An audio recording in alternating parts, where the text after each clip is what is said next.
hit pause. There we go. I want to welcome everyone. We're so glad you guys are all here. Hopefully others will be able to join as we go or watch this recording. I know Scott sends his regrets. He was called into work and wasn't able to be here tonight. And Catherine also had a conflict. So we missed them, but we're sure that they'll watch the recording and be here next time. We're really excited to have you guys here, and especially excited to welcome Bill. Bill O'Hara is a part-time faculty member here at APUS. He also works for Sierra Nevada. Did I get that right? Sierra Nevada Corporation. And he is a seasoned analog astronaut. We're really lucky to have him working as part of the group. He sends us some pretty cool places that he's going to tell you about. He's also heading up, he's a commander for the ILMA crew, which is heading up to North Dakota in the fall. So we're excited for that. And Bill, I'm not going to do a long introduction. You are amazing, but I want to give you all the time. So I'm gonna let you go ahead. I'll give you, I should have done this before, screen sharing privileges, and we'll let you go ahead with your presentation. Thank you for being with us. Cool. Yeah, thanks for those words. I have a lot of slides here, probably way too much. I have a lot of pictures. So fortunately, I do start to talk fast once I get going. But please, try to jump in and ask questions, or try to get to the end and leave time to ask questions. So let me just jump into the PowerPoint here. Let's see.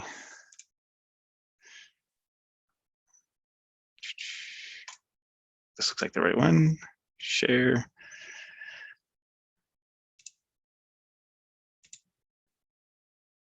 Okay, can you guys see the full page slide? Awesome. Okay, so I titled it being an analog astronaut, but really there's a lot more in here. So I'm just gonna jump in. I've really been dying to talk about this. I know I've talked to Scott and Kristen about giving a presentation and talking about one of my experiences. This one actually goes over all of them.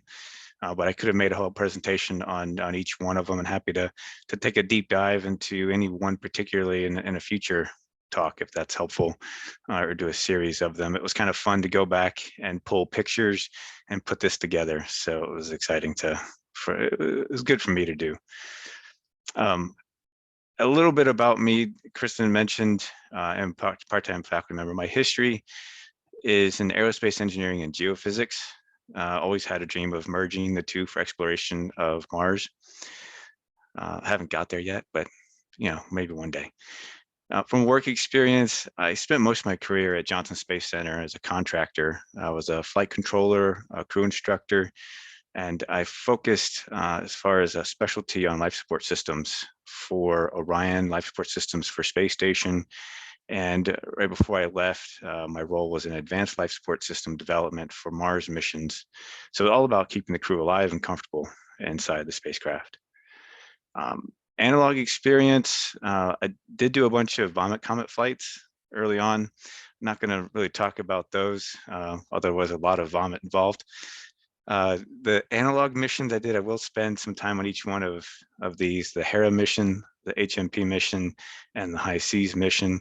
All those were awesome experiences and all very different for their various reasons. And then, as Kristen mentioned, the upcoming ILMA mission that we're hoping to do. It'll be 10 to 14 days, trying to get as long as we can. But it's all been an incredible experience. Now I'll get into why. So currently, I'm a part-time instructor, and that's been exciting to do for the past 4 years because I get to talk about things that I don't get to work on in a daily basis, like planetary science, because mainly my role is an engineer. So I work for Sierra Space now. They just converted from SNC to Sierra Space. I work in advanced development. So I do everything but the Dream Chaser, because Dream Chaser is probably what you know SNC for mainly. But I do everything but that. I do surface habitats, deep space habitats. So if you're familiar with our inflatable habitat called the Life module, I do a lot of concepts related to that, as well as robotic lunar landers. So we are one of the vendors for NASA's Commercial Lunar Payload Services program. So I'm the chief engineer for our robotic lander. I get involved in too many extracurricular activities. I'm very passionate about meteorite collecting, so I'm on the board of directors of the organization for that, as well as the AIAA section here. And since my son joined Civil Air Patrol, I had to jump in too. So all these things take up a lot of time. I do have 4 kids, range from 7 to 19. My oldest is at Colorado State University and majoring in computer science. And then whenever I can, since I live here in Colorado, hiking and backpacking and fishing as many weekends as I can get out. So this is a little bit about me and some of my background. It kind of sets the stage for how I got involved in analogs as well.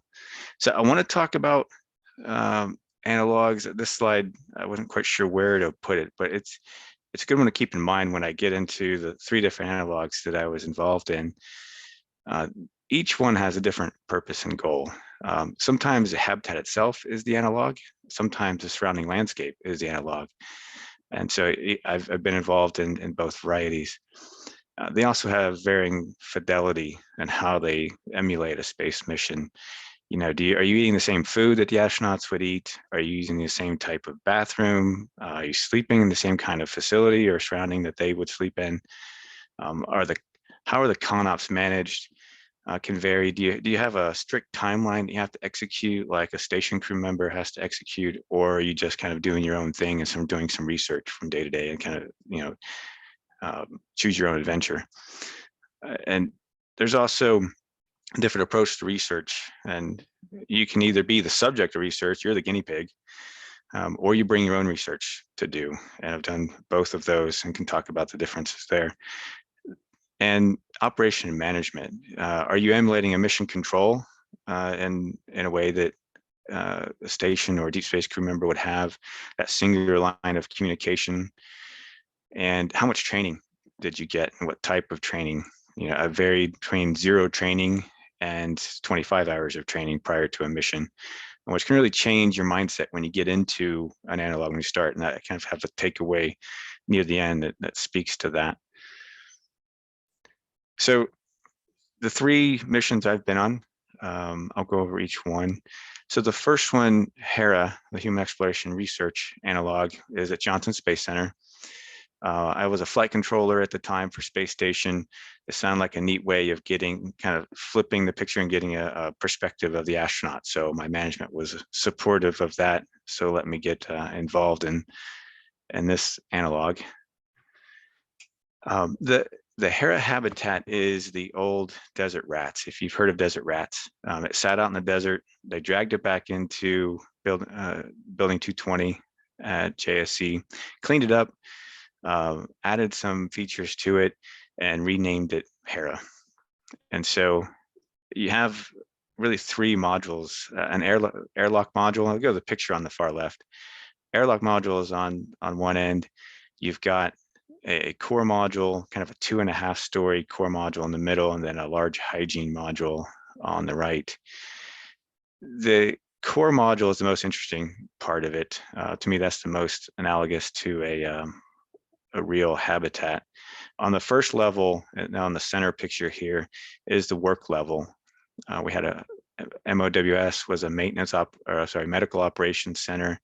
We had a maintenance workstation, as in blue here, communication and control center, and then a robotics simulator. So we spent a lot of time in this level doing a lot of work.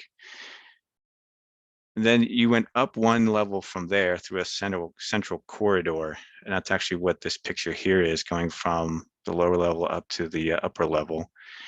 And the upper level had essentially galley space and exercise space. This picture over here on the right shows that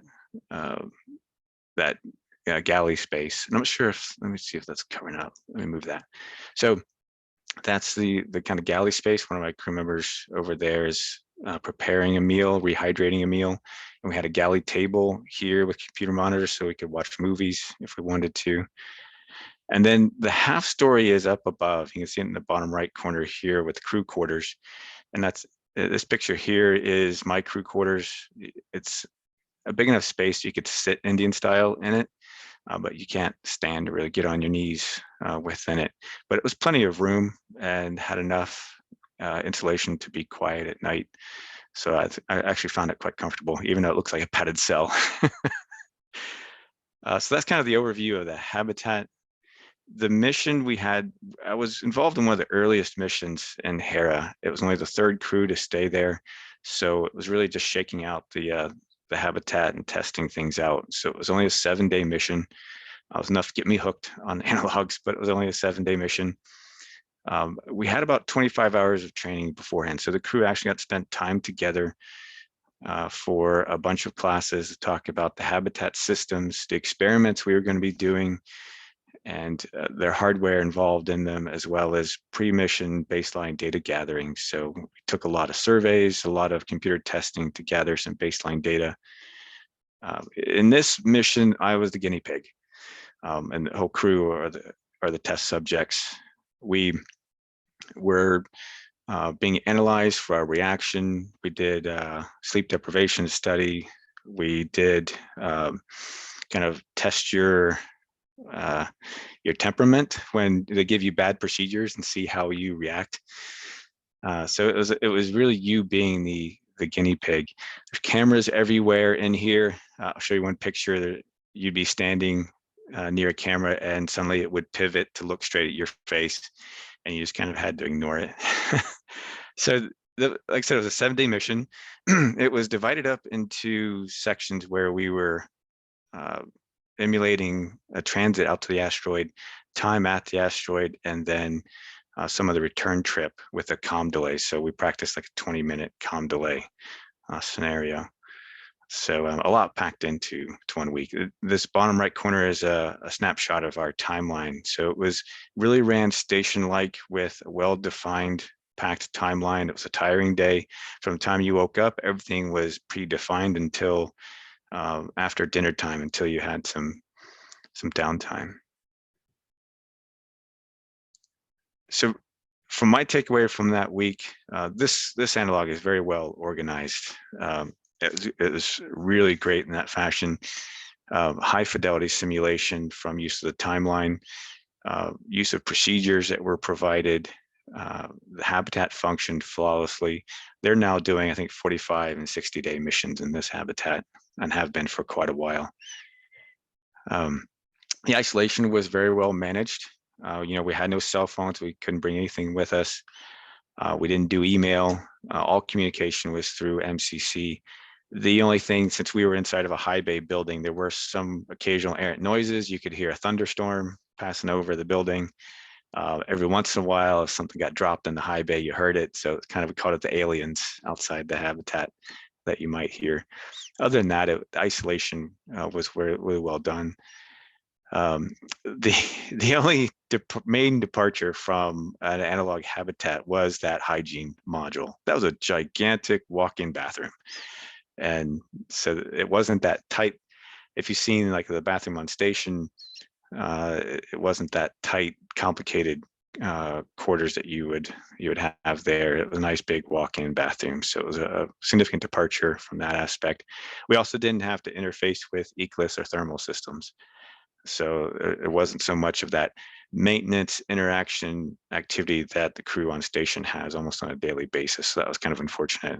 When I left JSC, I was working with the folks at Hera to try to update that and incorporate more of a systems representation to give the crew that interaction that really would happen on a daily basis.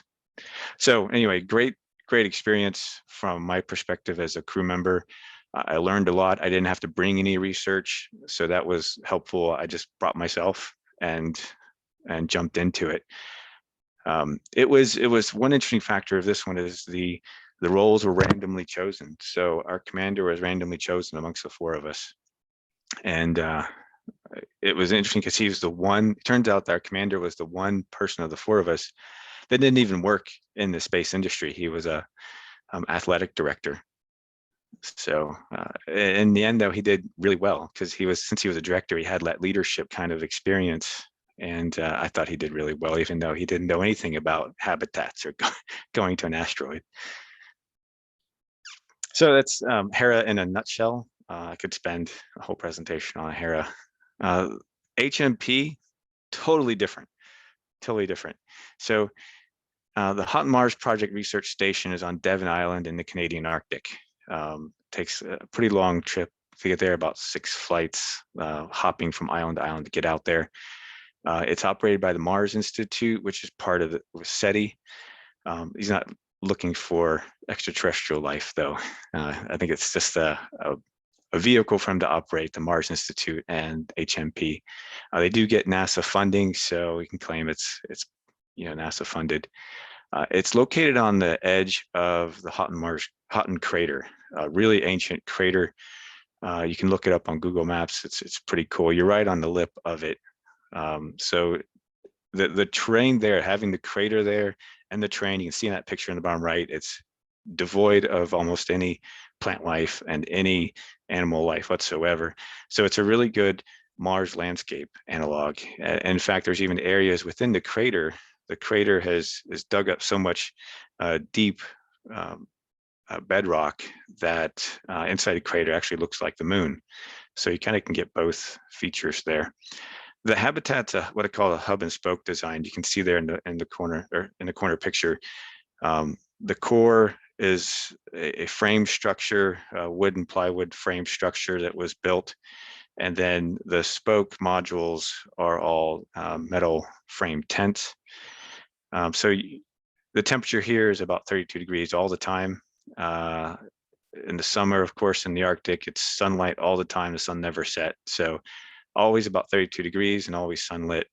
So it didn't vary. You were always wrapped in, coats and extra layers of clothing. So all the time. We got around by ATVs and Humvees.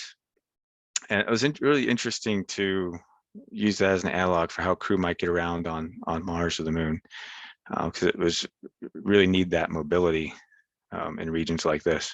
You need your large vehicles, but also you need your small dune buggies.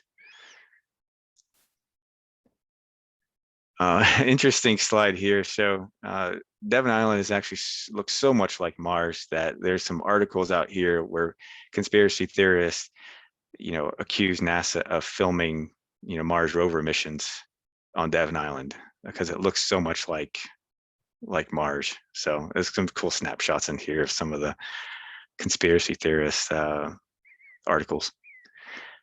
So my mission there was about 2 weeks. It was quite adventurous. The first week was different. I was there to analyze the habitat. That's kind of my thing. Since I worked daily on habitat designs for S&C, I was there to analyze the habitat. But going on kind of overarching that was Google was there. This was back several years ago. They were testing a new phone. They decided to do a documentary of the whole mission using their phone, the camera on their phone. You can find the video out there on YouTube where they did a whole documentary, but they spent a week there with us. We went out daily on excursions to river valleys, to various features and landscape features that look like Mars.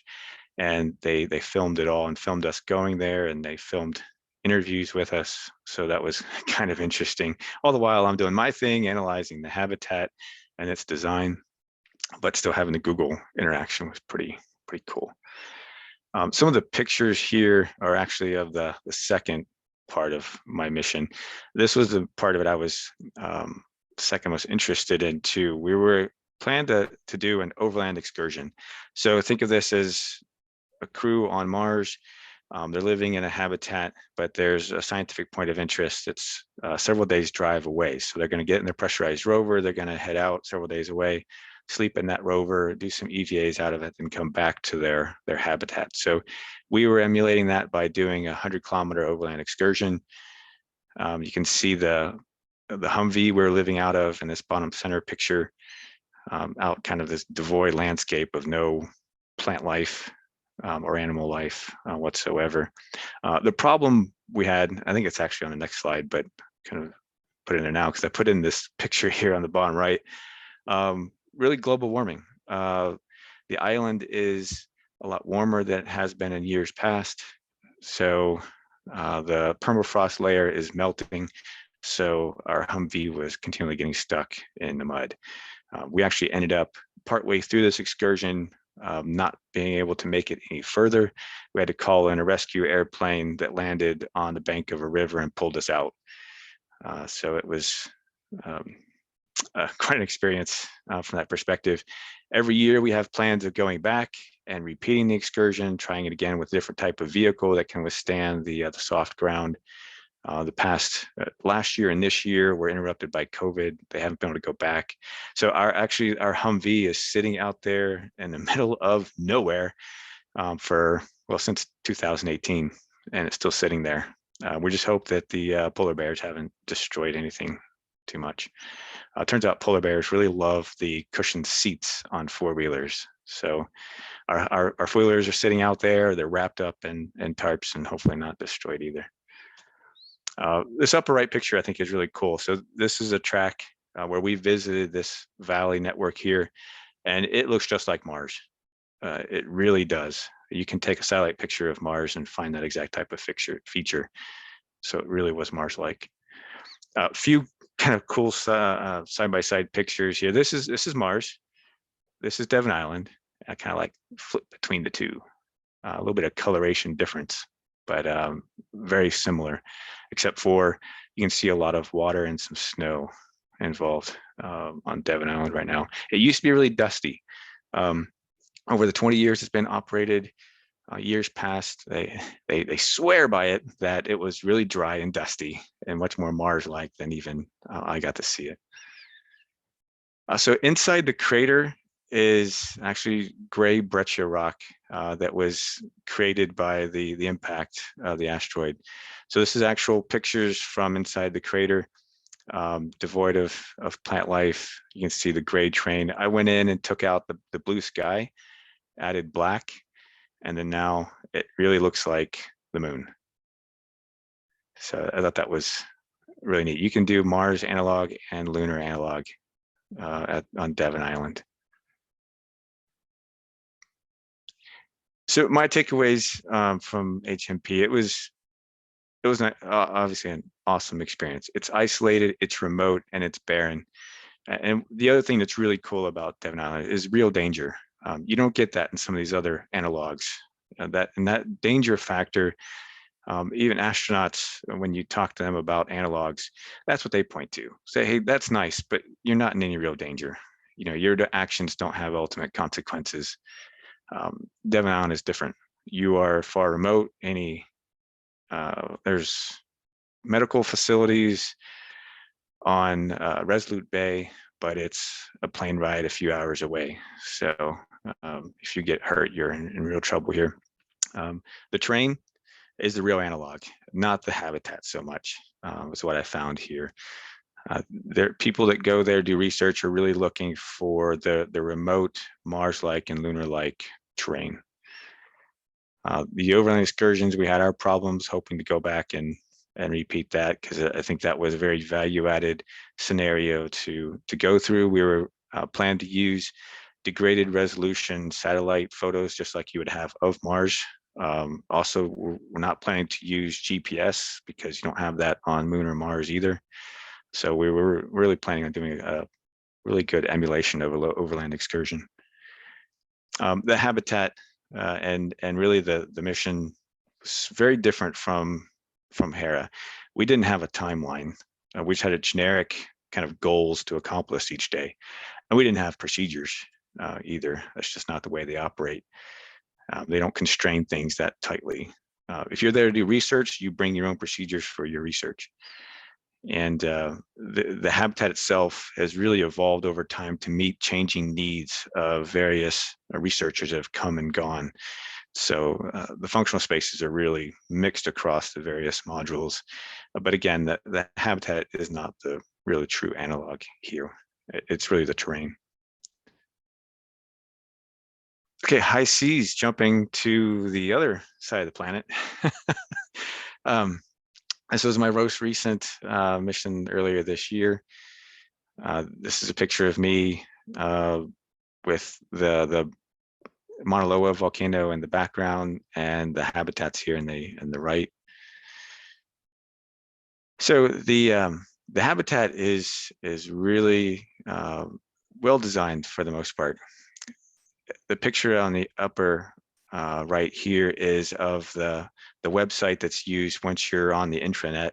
You have access to this website and you can control the temperature inside the habitat in different areas. You have cameras in different locations. That's what the green arrows are. So you can go access the camera views, but it provides a nice map of the whole habitat. There's this rectangular section here is the engineering bay. The middle section here is the bottom floor. It shows where your galley is, galley tables right here, workstations for all 6 crew members, and then lab space over here. Up some stairs to the second level are the crew quarters and a bathroom. There's actually 2 bathrooms, one on lower level, one on the upper level. I've got a picture here of my crew quarters. We'll show in a bit. So 2 levels within a dome structure. So it was really interesting design. Dome type of habitat system is something that's been talked about for Mars for quite a while.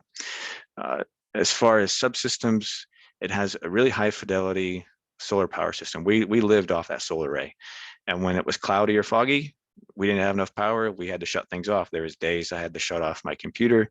We shut off lights.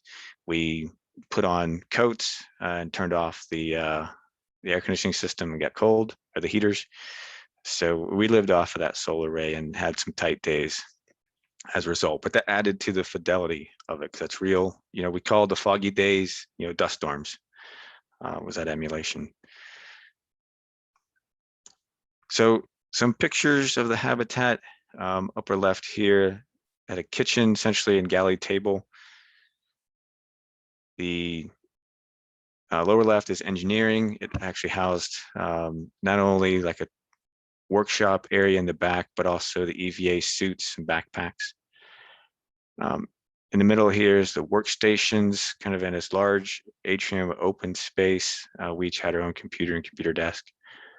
And then looking up from there, up at the crew quarters level, you can see all the doors to the crew quarters arranged there, and my crew quarters in the upper right. Essentially a walk-in closet, which is, this is actually luxurious for what the crew would get, especially on station. They get much smaller, but even when we're talking about gateway habitats or lunar surface or going to Mars, this is still pretty luxurious. It's probably perspective is a little hard to tell, but in the back here is a full-length cot. So that gives you a kind of a scale of how wide the space is, about as wide as a bed, and then narrows towards the door. The entrance was exactly the width of a door. So that's kind of the inside. Our mission was a 2-week 6-crew lunar surface stay called Selene 4. And we had planned some EVAs out to lava tubes nearby on the volcano we were located at. And one of the interesting things about this mission, due to COVID constraints, really, the idea was that we arrived and Hawaii was instituting a 10-day isolation period. Well, we essentially did our isolation period in the habitat. So we immediately went from airport to habitat and did our training in the first 2 days of the mission. Learned the habitat systems, the EVA suits, and all of that in the first 2 days of the mission. The timeline activities, we didn't have a really strict timeline. We had general kind of key events throughout the day. Meal prep and cleanup. This particular analog, different than Hera, where we ate not astronaut-like dehydrated food. Here we prepared food from dehydrated ingredients. So we did a lot of cooking with dehydrated ingredients, a lot of experimentation, good or bad. Some things turned out good, other things not so much. And then, so that was breakfast, lunch, and dinner. Actually took up quite a bit of time to do that. And then evening report writing. So we talked about the research we did each day, documented our reports and sent those to MCC. And then EVA equipment inspections. So we were keeping the EVA equipment in good condition for our EVAs. Again, I was there primarily to study the habitat. So doing a case study on its habitat design, the habitat operations, and analog operation case study as well. How well was this being operated as an analog? So takeaways, the location is awesome. I see some pictures there from EVA. You're on rough lava terrain, devoid of most plant life. There's some small scrubbly stuff here and there, but for the most part, it's devoid of plant life. So very lunar Mars-like terrain. We investigated lava tubes, which is something that we hope to do on the moon and Mars. So that was a very interesting feature to do. I think the EVA capability was the highlight of the analog. The habitat was really well done for the most part, but the EVAs really sold it. That was really interesting to do and put yourself in that mindset of having a bulky suit, breathing through a helmet. We had fans inside that backpack that fed fresh air into the helmet, and you had a limited battery life on that fan that dictated your EVA duration. So there were some really good features there for the EVA. The habitat had a lot of potential. The crew quarters arrangement I thought was really good. Engineering section was very well organized. You saw the suits hanging there, the helmets and the backpacks. Bathroom facilities were interesting. So each one had a composting toilet. Only one of them had a urinal. The other one didn't. So one of them you could defecate, but you couldn't urinate in that bathroom. You had to urinate in the one bathroom. It had like a men's bathroom style urinal that the women had to learn how to use. So some grumbling complaints there. So the bathroom facilities could use some work. Ecosystem updates. So the ventilation and temperature control systems were not functioning very well. And if I could have had some extra time, I really wanted to redesign it for them because it was really had some problems. Cooking and cleaning, interesting thing here to take away. I've heard this multiple times from analog studies. Crew like to do the cooking and take ingredients and cook meals. To me, that was incredibly time consuming, especially the cleaning part afterwards, doing all the dishes. Hours a day were spent on cooking and cleaning. I prefer just dehydrated meals myself. So that's an area I hope to look into in the future. How are we getting that result from analogs? But NASA is not, I've never seen plans for NASA to use, to implement ingredients and a cooking style meal preparation into habitats. So yeah, EVAs were my favorite part. That was really exciting to get into the lava tubes, bang your helmet around in them, fog up your visor, because you're doing some much more strenuous work inside the habitat. So quite exciting. Just some more pictures because it's still so awesome to look at. We did get out on some night EVA, so try to get a picture of it at night with some stars. So that's the 3 analog missions that I've done so far. Very different. The first one, I was a test subject. I'm the guinea pig. Didn't do EVAs. You're inside of a very high fidelity analog, very well structured timeline that you're being asked to implement, and you're being studied as you implement it. Then HMP, where it's the terrain is the analog, and it's choose your own adventure. You're there to do research, and things go well or don't go well depending on the weather. So that was quite a different scenario. And then HMP, I thought was not HMP. High seas was a good blend of the two. Fairly well done habitat, dome style habitat. Chance to do some EVAs wearing an emulated suit, which you didn't do at HMP. So it's kind of a blend of the two, the terrain as well as the habitat or the analog, but different than Hera, that you're bringing your own research. You don't have a structured timeline. You're there to do your own thing, as well as cook meals for everybody else. So we took turns cooking meals each day. So yeah, very different experiences because each habitat really has its own reason for being there, its own goal, and got to see those goals in each one of these missions. So kind of what did I take away? Well, the first thing to me to keep in mind with the analog missions is the career potential and the personal potential. What are you there to get out of it for your from a career advancement perspective, you know, we all want to do research, we want to gain experience that we can apply to our work, that we can take to the job and say, hey, I've got this experience, the firsthand experience, so I understand how this works. So, you know, I can take on, you know, new roles, new jobs. And then the personal, for me, it's interesting is the personal aspect is testing your own limits. You find out about yourself. What didn't you know about yourself when you're suddenly confined, or you're suddenly without communication with the outside world? You're thrown in with people you don't know, and you have to work with them. So it's there's a personal aspect of personal growth as well, and these two, you know, vary when you're from each analog mission to the next, and depending on how well the analog is ran.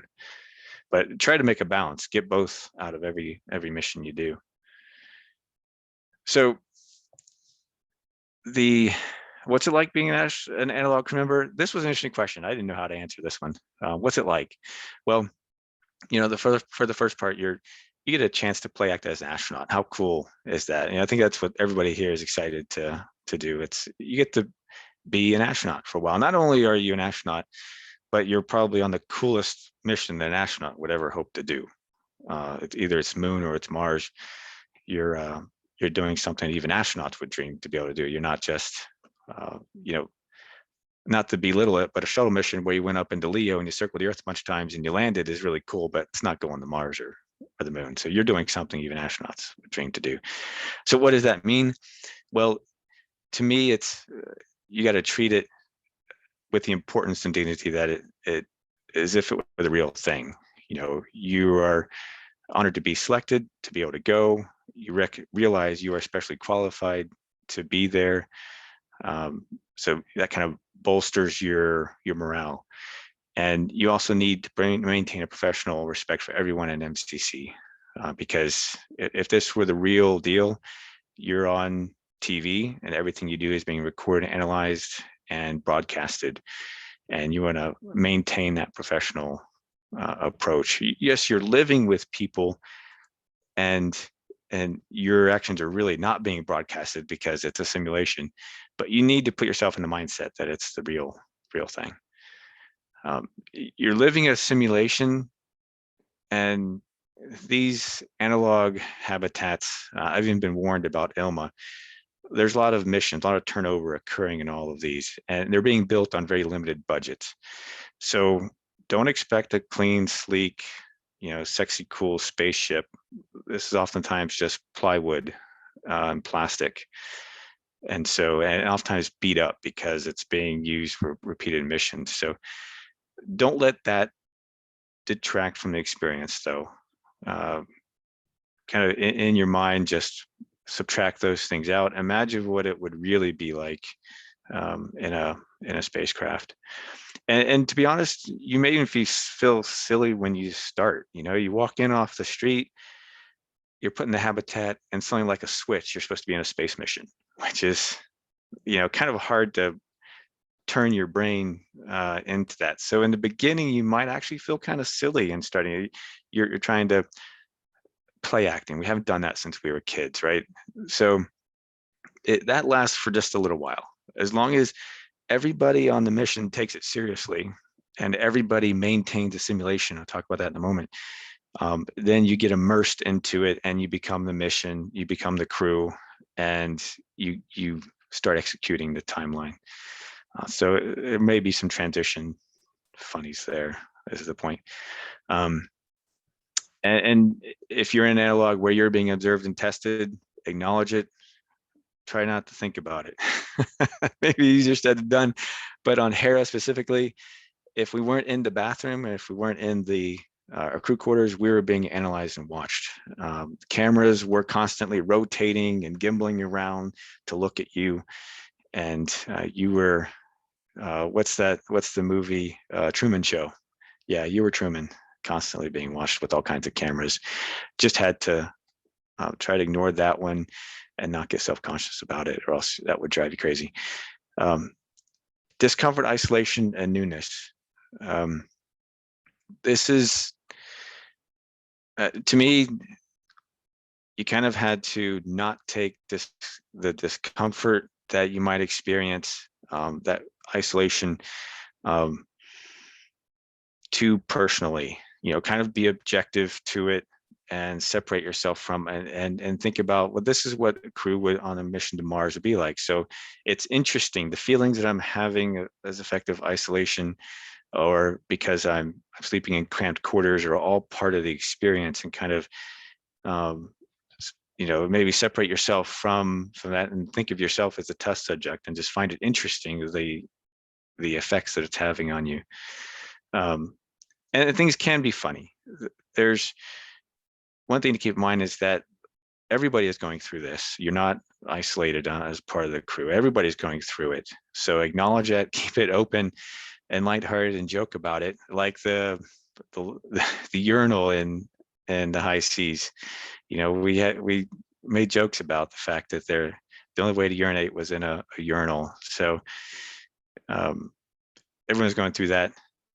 You're not alone in experiencing this. So talk about it and make jokes about it, and it makes things easier to adjust to. Really, this kind of blends into this slide too. Ask a lot of questions during training, so that the habitat as well as you can when you get in there. But recognize too, you're not going to remember everything. They're going to cram a lot into you in a very short period of time, and you're not going to remember it all. Take away the key points, but then recognize that once you get in there, amongst the whole crew, everybody will remember various parts of your training. So talk about it. Hey, do you remember how to do this? Hey, what was it they said about this or that? And then with teamwork, you're going to piece it all together, and you're going to figure out how to do things. And then MCC is always there to answer questions. So it's don't afraid to ask how to operate things. And this is really real, because the astronauts on station go through training for 2 or 3 years before going up. You think they remember the training they took 2 years ago? Not a chance. So they ask questions too on how things work. So that's a little bit about training. Crew relationship building. Normal crew have several years to get to know each other. And you don't. You're just getting to know these people just barely when you get in there. So you're going to need to be flexible, and that you're getting to know each other's personalities. Who snores, who has this odd habit of saying the same phrase over and over and over and over again, because that's just kind of part of their personality. You're still getting to know them. So don't let things like that get to you, because that's just going to take away from your experience. So just acknowledge it, separate from it, and then focus on what you're there to do, and what you're there to accomplish. You're going to find egos and fears from people, and what you need to realize too is they don't even realize it, that they're coming in. They think they know how things are going to operate, but they're doing this is a new thing for them too. And so what they think they know is not always matching reality. Don't get in fights about it. Just find some way of compromising through it. And they're figuring out their own fears, and that they don't even realize that they had. So you can't get frustrated with someone who is learning something about themselves for the first time. You just have to work with them. And there's a lot of compromise going on. You might have to change your plans, delta the timeline, because of unforeseen circumstances that someone may be going through. But that's all part of what could happen in a real mission. So take it as a part of the realistic part of an analog. Problem solving as a team, can't emphasize that one enough. So you don't have a week to figure through a problem when you're on an analog, because you want to get through it and go on to the next part of the mission. You're not really on a 6-month or 2-year mission and can spend weeks working through something. You're going to want to get through problems quickly, come to a compromise, and move forward and enjoy the rest of the mission. So, and complaining doesn't really help, because everyone's going through this. Yeah, it's cold in the habitat. Everybody's cold. So it's complaining only serves to kind of get on everybody else's nerves. So it's kind of recognized if you catch yourself, repeating a concern about something multiple times, that everybody's going through it together. So it's just not helping by doing that. You're just potentially going to get on somebody's nerves. So it these are all kind of touchy-feely things, but it's all part of being in an analog.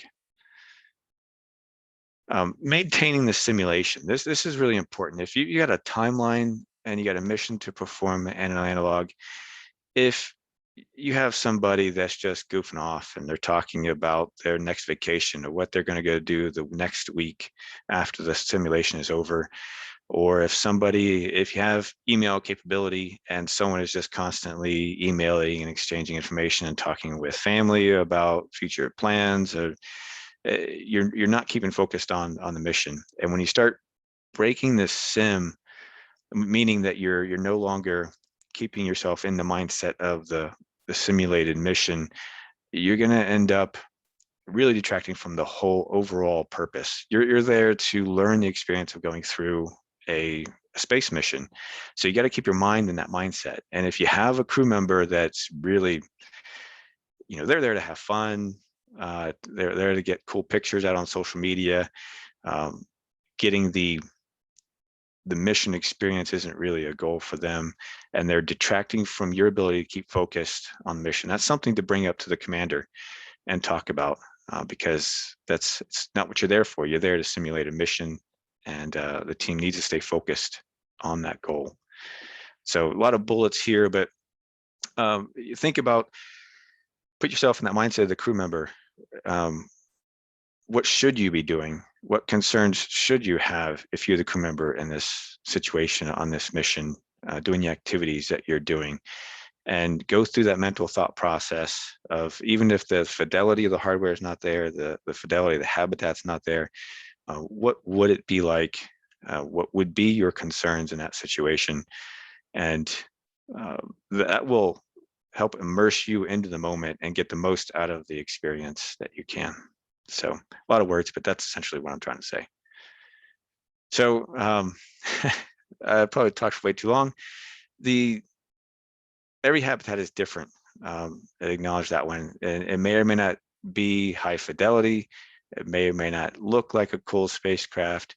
But in all cases, you're immersed into a different world, and make the most of it. Maintain focus on your surroundings and the mission that you have at hand, so that you can, take away the best lessons learned and the experience from it, and apply that to your professional development, your personal growth, going forward. So that's kind of my spiel. Hopefully, I think I probably talked.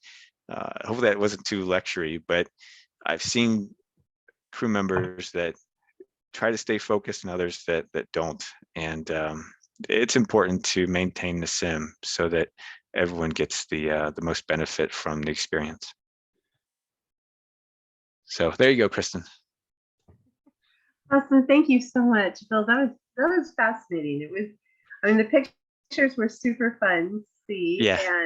And just to get a feel for what is it actually like in a habitat. It was so interesting as well to hear your perspective and what you've learned from each of these unique missions that you've been on. We really appreciate your time and putting together that presentation. Yeah, absolutely. We do have a few minutes left. If anyone has any questions that they would like to ask, you can come on mic or you can drop them in the chat. Either way. I have a question. Go ahead, Terry. Can you hear me, first of all? Mm-hmm. Yes. The schedule every day. Mm-hmm. How is that determined? Is that determined via in our case, ILMA, or will we kind of set that ourselves? How does that work? My understanding that's for the ILMA mission is going to be collaborative. They are going to have a template of a timeline, and we're going to add in our research activities into it. And my hope is that we make that as much of at least from the beginning, a regimented schedule for daily set of activities. And that's, to me, that's the most space mission like, at least the way NASA runs missions, to have a well-defined timeline before the mission starts, so that you're not spending time figuring out each day what you're going to do, even down to what we're going to eat.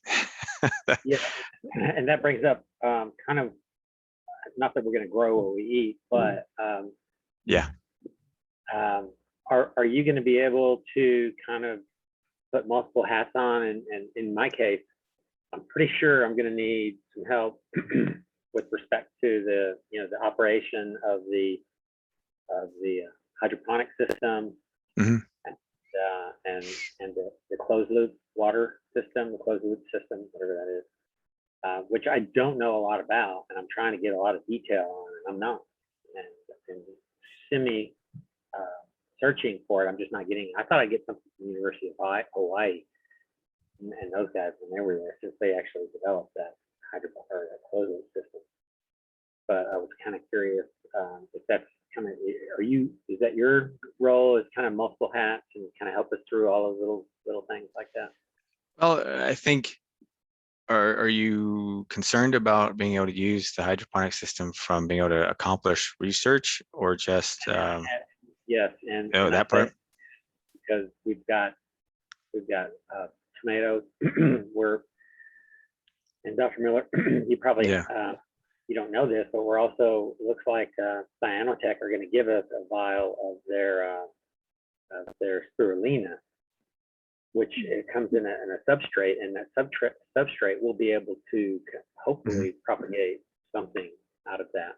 And so I needed to visit with you, and I needed to visit with Dr. De Leon. I'm glad you're here now. So that's one of, you know, I don't want this to go wrong. I want it to be right. Yeah. I want to write a really good project, you know, write about it. Right. Yeah, I think what we need to do there is, like you said, get in contact with De Leon, get in contact with the people that work for him that actually manage that facility, and get as much information pre-mission as you can. So yeah, you can define your procedures before you get there. The other aspect is good. There's things that we're just not going to know how to operate until we get there. And I know it's nice to have kind of all that training far ahead of time, so you know what to expect. But in other areas, we're not going to know. But for that particularly, in order for you to define your procedures for your research, we need to have those conversations before the mission. I'm thinking before the end of August, right? So that, because he wanted, Dr. De Leon wanted those seeds. Oh my God, the seeds, you didn't hear it. They were on the LDEF for 5 years. I thought that they were only there for a year. They were in LDEF in a container. 5 years. I'm really interested to see how that goes. Absolutely. But yeah, I do have a set of procedures coming on the substrate for the spirulina. However, I'm you know, I don't want to wing it on the tomatoes. So I'm hoping yeah, that makes sense. Yeah, Kristen and I were just talking. There's some meetings that we need to start initiating and get some communication and information flow over the next couple of months. Probably the next few weeks, right? Because September comes. I think we leave September 20th, something, 27th, 29th, somewhere. Anyway. Yeah, right. You know, Bill, talking about the schedule, I was wondering, like, for MDRS as well as ILMA, you know, based on your experience, about how much of the time would you expect to spend on research as opposed to, you know, other duties such as the maintenance and things like that? How does that sort of break down on a typical analog schedule? Well, I know in our high seas mission, folks were fairly hard pressed on getting their stuff done. For that one, since we didn't receive training until we were in the mission, we didn't really even know how much of our time was going to be spent on maintenance. So, or actually, it was the deciding on what to have for breakfast, lunch, and dinner, and then preparing it, and then cleaning up afterwards. We had no idea how much time that was gonna be, and it ended up being quite a bit of time. So I know folks were really hard pressed working all day long to get their research done. I think what would be helpful for us to get from Elma is kind of the blocks of time each day that we can expect to have to ourselves, do our own thing. Are we going to have 3 hours a day, 4 hours a day, 6 hours a day, based on their experience with their meal prep and maintenance plans? So that's another good question for them, so that we can plan for that and have our expectations adjusted, because it go either way. You can find yourself too hard pressed to finish what you need to do, or get bored. We had one crew member on high seas that actually finished up everything the first few days, and then he was just like, "Hey, you guys need help?" He had the rest of the mission to just hang out and help other people. So it can go both ways. Wow, it's really interesting. I'm seeing so many positive comments in the chat about how much people have enjoyed it. I don't see any, unless I missed them, I didn't see any questions in there. Does anyone else want to come on mic? Joan, I saw you come on mic. Did you have a question? I just have two questions. First question, for your first mission, did you feel like underprepared, or did you feel totally prepared for what you experienced? Because I'm slightly overwhelmed and just feeling really honored to even have the opportunity to try and do something like this, but I'm worried that that overwhelming feeling will make me feel underprepared, and I just want to be prepared. Yeah, I totally understand. Fortunately for Hera, we did have some training over the course of several weeks. We got to go through the habitat. We got to get trained inside the habitat before the mission started. You're not going to have that, several weeks ahead of time to ask questions for MDRS. And to me, it's kind of personality, but it's really just knowing that you're not going to be prepared, and that you're going to go in not knowing everything. They're going to throw a lot at you in the first couple of days, and you're not going to remember it all, but work together with the other crew members that you're all feeling the same, thought, that you're all feeling not prepared. So you're all going to remember various parts of training, put your heads together. Hey, do you remember what they said about this and that? And then if you can't figure it out, just ask MCC. I'm sure it's not their first rodeo too. They've had so many crews come through, and they recognize too that you're not going to remember it all. So don't feel like you're failing because you need to go ask for help from MCC. It's going to be completely natural. So my thought is, don't worry about too much. Okay. All right, good. And thank you for that. And then question two, you were talking a lot about like habitat assessment, and that was something that you like to do.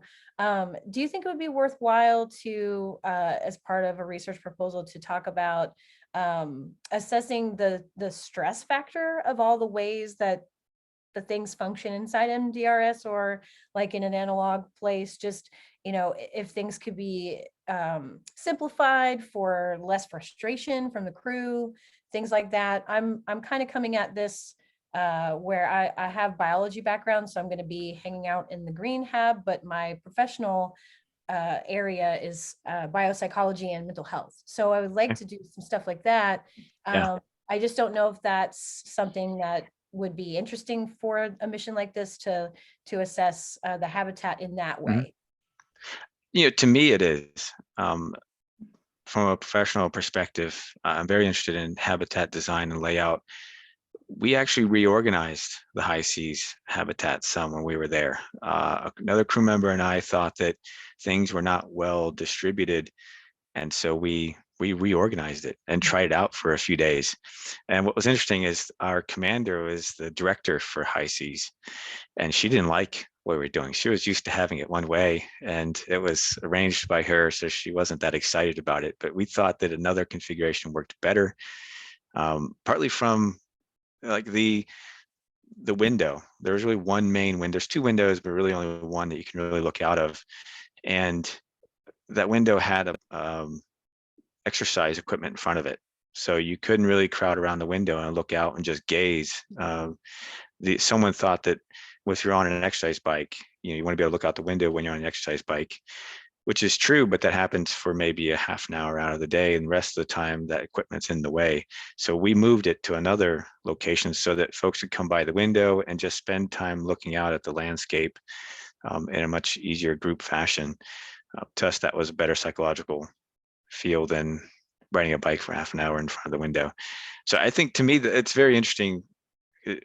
One curious thing to think about is there's some aspects that you could put up with on a short mission. You're going to put up with it for 2 weeks. Put your in the mind and put yourself in the mindset of you're there for 6 months. What things that, while they're okay for 2 weeks, would really start to get on your nerves after 3 months. You know, I'm really sick and tired of having to go around this corner.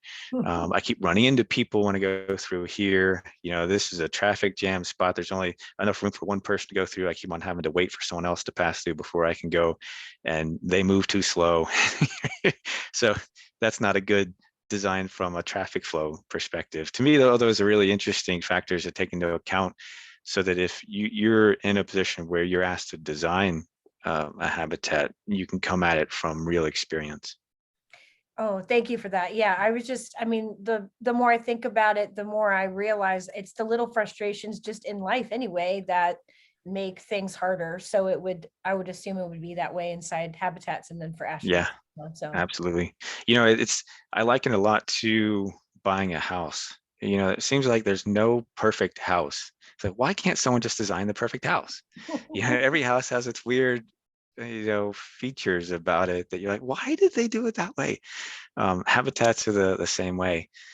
And so it's interesting to learn where's the middle ground on kind of the compromise of a habitat design that will keep the crew,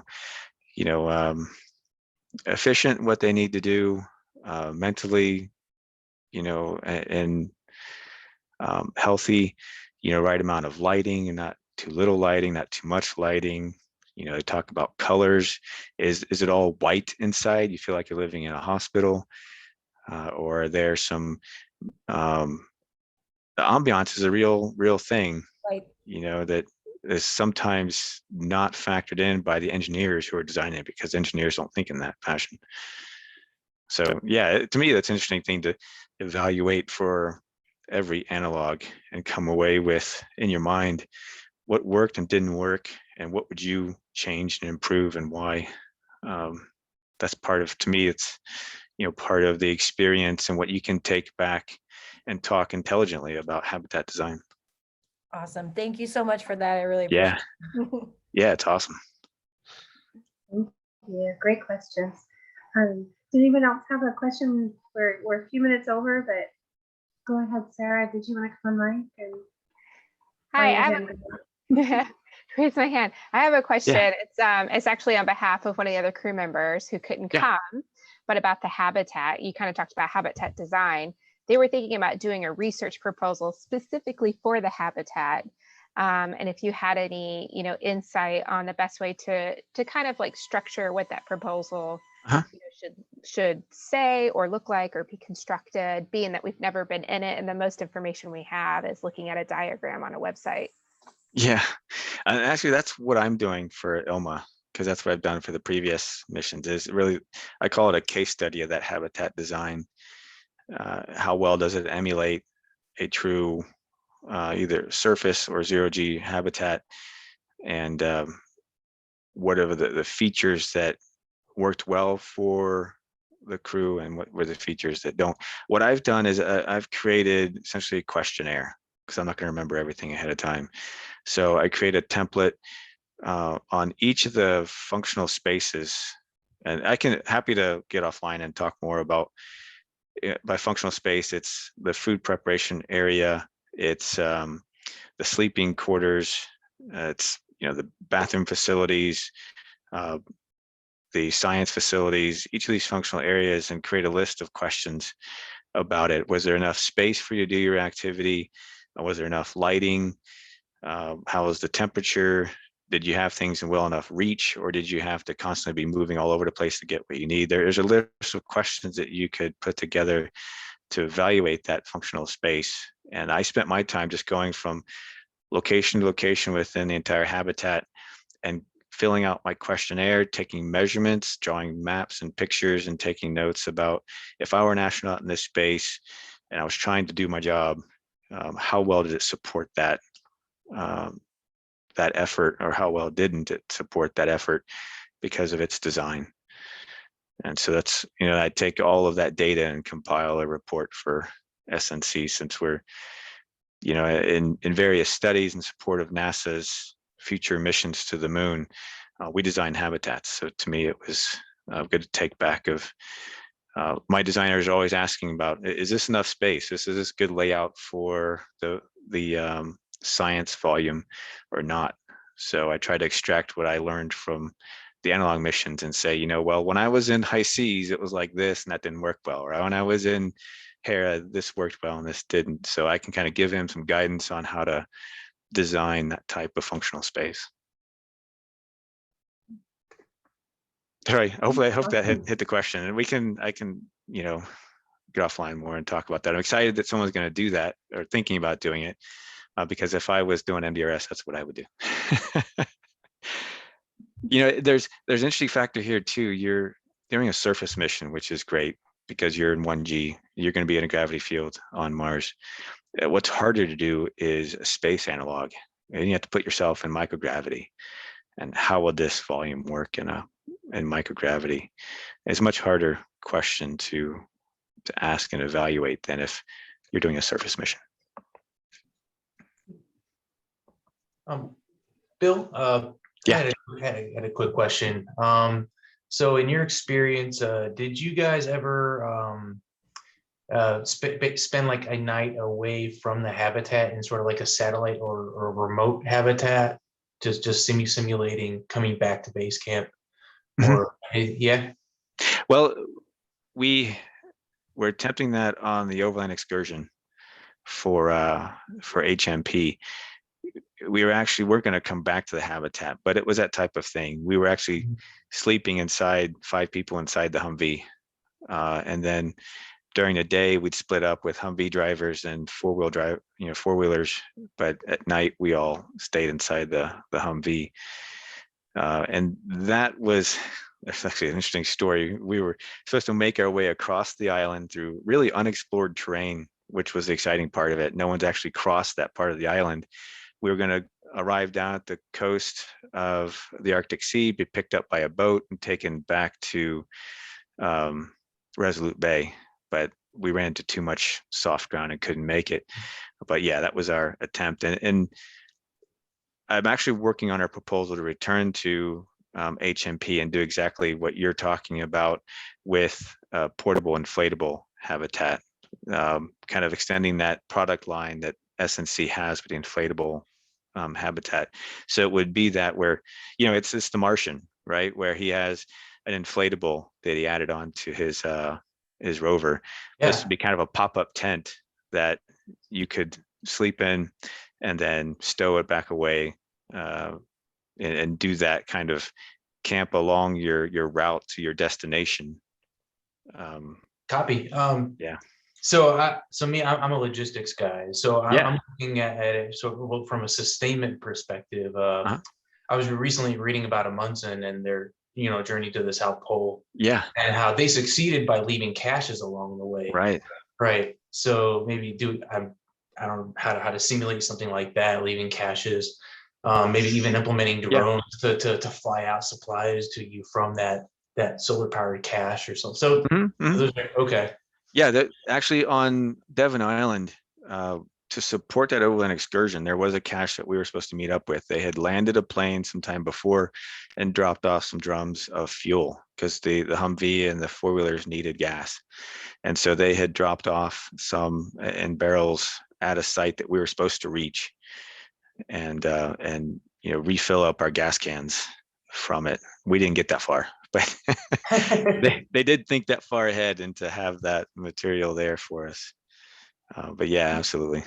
Excellent. Cool.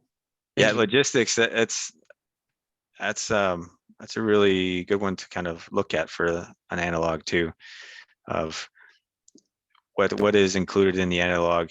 Is it already stocked with everything you need? On high seas, the very first thing that we did day one was take a inventory of everything. How much toilet paper do we have? How much dried carrots do we have? Dried beef? But it was interesting because we were just stuck with what we were given. So we showed up, we took an inventory of all the dried ingredients, and like, well, we've got to eat off of this stuff for the next 2 weeks. We have a heck of a lot of dried carrots and not much of, dried chicken and very little dried beef. And like, it looks like we're going to be vegetarian for a while. And it was interesting. On one end of the spectrum, you could say, wow, this is really unprepared. They didn't really stock the habitat very well. But on the other end of the spectrum, it was part of the problem solving, figuring out what we were going to eat just based on ingredients that we had inherited. So from a logistics perspective, pre-mission, working on the stocking and the contents of the habitat, if they could provide you an inventory of what's there, and then you can look at consumption rates of everything and kind of predict where you might end up at the end of the mission. Is that going to be adequate, or do you need to work on some additional supplies beforehand? Pretty interesting. Awesome. Thank you, Bill. Yeah, you bet. Last thing for me, I can say just from firsthand experience and going on long missions, you just go with an open mind, be prepared to have many things happen. And in my case, I was doing major mountain climbs. So we would have people that die and people that would fall into crevasses and some really horrible things. And I always remember nothing could be as bad as some of the things that I've been through. And so I kind of take solace in knowing that I'm going to have, and Dr. Miller and I were joking about this one day, 2 weeks away from this madness here. Be okay, I'll be all right. Terry, I can't wait to hear your stories. I can't wait to hear your stories. I like to study that Nick, you were mentioning it, the Arctic, Antarctic and Arctic survival stories are very fascinating. I love those stories, and that's a really great analog to things that the missions to Mars can go through. I really like to understand that from the management style, leadership style. Right there's a really good book I've been listening to about just brain dumped. Was the Arctic mission? It was the Antarctic mission. Shackleton? Yeah, Shackleton. Yeah, that's been a really interesting book. Well, thank you so much. This has been great and really great questions. I'm excited to hear the way everyone's thinking and to have Bill's expertise to guide us with that. We really appreciate that. Thank you so much, guys. We're a little bit over, so I'm going to go ahead and pause us here. But Bill is around, and I know if you have more questions that you come up with. That I'm speaking for him, but I'm sure he would be happy. Oh yeah, to answer that. absolutely.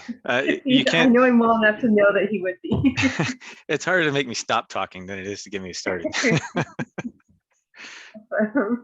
Well, thank you again so much. This was fascinating. I think we all learned a lot from it, and I hope it'll be really helpful for each of you to prepare for the MDRS and the ILMA missions. I'm excited for those. So thank you so much, everyone, for coming.